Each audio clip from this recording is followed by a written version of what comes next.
না না দিদি কি বলছে শোন।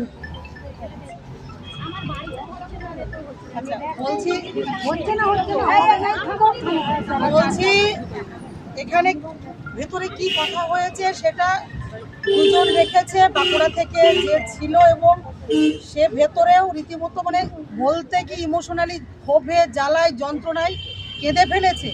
এবং বাঁকুড়ার যে দুজন ছিল যারা ওখানে সারাক্ষণই তো ওখানে আন্দোলনে ছিল এবং সব ঘটনারই কিন্তু তারা সাক্ষী।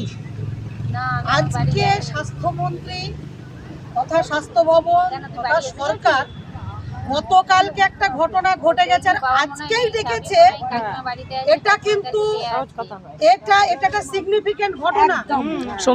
এই আমার আন্দোলনে জয় হবে না আমাদেরকে আরো থ্রেট খেতে হবে না আমাদেরকে আরো মরতে হবে স্বতন্ত্র প্রশ্ন, কিন্তু আজকে কেন ডাকতে হলো? ওই যে বিধায়ক চন্দনা বাউড়ি তাকে সামনে রেখেই স্বাস্থ্যমন্ত্রী নিজে বলেছেন যে তোমার এইভাবে বলা ঠিক হয়নি, এবং বলেছে যে বাউড়ি টাউড়ি এদের এইরকমই মানে এইরকম ভাষায় কথা তিনি বলেছেন। ফলে আমরা কাউকে জাত তুলে ছোট করে আমরা এটা বলতে চাই না, জাতের প্রশ্ন এখানে নয়, কিন্তু উনি যে এত দুর্মুখ এত বাজেভাবে কথাগুলো বলেছেন সেটা স্বাস্থ্যমন্ত্রীকে ওখানে স্বীকার করতে হয়েছে। আর সে রীতিমতো মুখ নিচু করে ওখানে বসেছিল। প্রথম যখন ওদেরকে ওখানে এতক্ষণ ধরে কথা বলছে আমাদের একটা ভাবনা ছিল যে হয়তো মানে ম্যানেজ করার চেষ্টা করছে, এবং অতক্ষণ যখন চলছে আমরা যা বুঝলাম এবং যা শুনলাম ওরা কিন্তু স্বাস্থ্যমন্ত্রী আর সরকার বলে ভয়ে মাথা নিচু করে কেউ বসে থাকেনি, তারা রীতিমতো এতক্ষণ ধরে লড়েছে। এবং স্বাস্থ্যমন্ত্রী বলতে চেয়েছে ইউনিয়ন তোমাদেরকে একটু মানে ওই উত্তক্ত করার চেষ্টা করছে, ইউনিয়ন উত্তক্ত করে সে মৃত্যুবরণ করছে, ইউনিয়ন তাকে মৃত্যুর দিকে ঠেলে দিচ্ছে। ইউনিয়ন ঠেলছে না তোমরা ঠেলছো। আজকে ইউনিয়ন যদি না থাকতো এই কষ্ট এই যন্ত্রণা কেউ তুলে ধরতো না, জায়গা থাকতো না। এটাই হচ্ছে বাস্তব কথা। ফলে ইউনিয়ন ছিল বলে এই বাড়ির লোককে ডাকতে আজকে বাধ্য হয়েছে, যেটা বাস্তব কথা, যেটা বললে মনে করি এটা ঘটতো না। আর যে আশা কর্মীরা বাঘের মতন লড়েছে সেখানে ইউনিয়নের কোন কে ছিল? ও ওই জেলার ইউনিয়নের প্রেসিডেন্ট লীনা ঘোষ, সে তো জায়গায় প্রেজেন্ট ছিল না।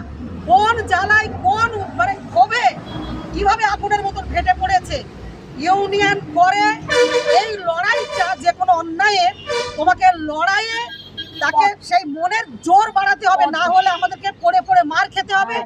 এইভাবে টেনশন নিয়ে কম বয়সে স্ট্রোক হয়ে মরতে হবে। ফলে আজকে চন্দনা বাউড়ি সে সব জায়গাতে যেভাবে ছোট হয়েছে এবং সে যে ধরনের কথা বলেছে মিডিয়া তো এনে দিয়েছে, ফলে তার চরিত্র ওর কথাতেই প্রকাশ পেয়ে গেছে। আলাদা করে আমাদেরকে তাকে ছোট করার গাল দেওয়ার আমাদের কোনো প্রয়োজন নেই। আর যেটা বলবো, অত্যন্ত আমরা গর্ববোধ করছি গোটা পশ্চিমবাংলায় আজকে কিন্তু সব মেয়েরা বুকে কালো ব্যাজ পরে সকলেই মৌনতার সাথে তাদের তাদের ক্ষোভ বিদ্রোহ তারা গোটা পশ্চিমবাংলায় পৌর স্বাস্থ্যকর্মী এবং মানে যারা গ্রামীণ আশা কর্মী সবাই মিলে তার তার জায়গাতে এই মানে কর্মসূচি করেছে। আগামীকাল বুধবার মেসেজ দিয়ে দিয়েছে কালকে প্রত্যেকে হসপিটালে পর্যন্ত আমাদের দেগঙ্গা ব্লকে নীরবতা পালন হবে, আমাদের সেন্টারগুলো করব। এবং এটাই বলছি যে একটা আন্দোলন আজকে এএনএমরা, আরে কেওয়াইসি কি শুধু তোমাদের করতে হচ্ছে, এএনএমদেরও তো তাদেরও তো একই ঝড়ে তাদেরকেও ইয়ে করতে হচ্ছে।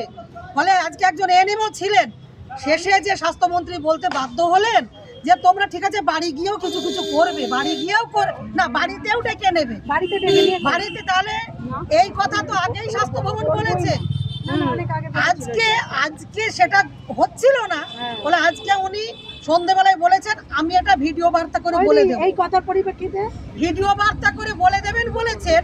তাহলে এই জিনিসটা আজকে যদি আমাদের এখানে না আসা হতো তাহলে আজকে শুধু কেওয়াইসি, আগামী দিনে আরো যা কাজ আসবে সেগুলো বলার আমাদের সুযোগ থাকবে এবং আমাদের বলতে হবে।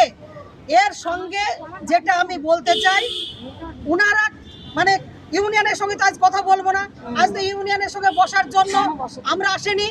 সেখানে কৃষ্ণা প্রধান রীতিমতো বলে এসেছে সে ওখানে জোরের সাথে সে কর্মী হিসেবে এবং ইউনিয়নের সে প্রেসিডেন্ট হিসেবে বলেছে যে 100 বার আসবো, শুনতে হবে। বলে ওরা চায় ওই ইউনিয়ন করলে হয়তো তাদের যে করে খাওয়া, তাদের এইভাবে যা খুশি বলা, টাকা কাটা, মানে ধমকি দেওয়া এবং শোকজ করা, অনায়াসে তারা যে করার জন্য যে একবারে বসে থাকে, রেডি হয়ে থাকে, এই জিনিস ইউনিয়ন হতে দেবে না এবং নিশ্চয় কোনো আশাকর্মীও সেটা মেনে নেবে না। ইউনিয়নই একমাত্র মাথা উঁচু করে দাঁড়াতে শিখিয়েছে। বলে এটাই হচ্ছে আমাদের ইউনিয়নের জন্য মূল কথা। এই জায়গাটা আমরা বলার জায়গাও পেতাম না। বলে ওনারা চায় না, ওনারা চায় না যে আশাকর্মীরা ইউনিয়ন করুক। দাঁড়াও, দিদি বলছে, দিদিকে বলে কি বলতে দাও। আটকাতে পেরেছে? আজকে বুকের যন্ত্রণা ব্যথাতেই ইউনিয়নের ব্যানার নিয়ে গোটা পশ্চিমবঙ্গের এবং আগামীকালকেও সকলেই সেন্টারে সেন্টারে সকলকে যুক্ত করে এই সব দিবস হিসেবে আমরা কালো ব্যাজ করে দিনটাকে মানাবো। আর উনি আজকে ভিডিও বার্তা করে যাই বলুন, কিছু বলুন, যাই হোক না কেন বলতে হচ্ছে, এটাই হচ্ছে অনেক বড় আমাদের পাওনা।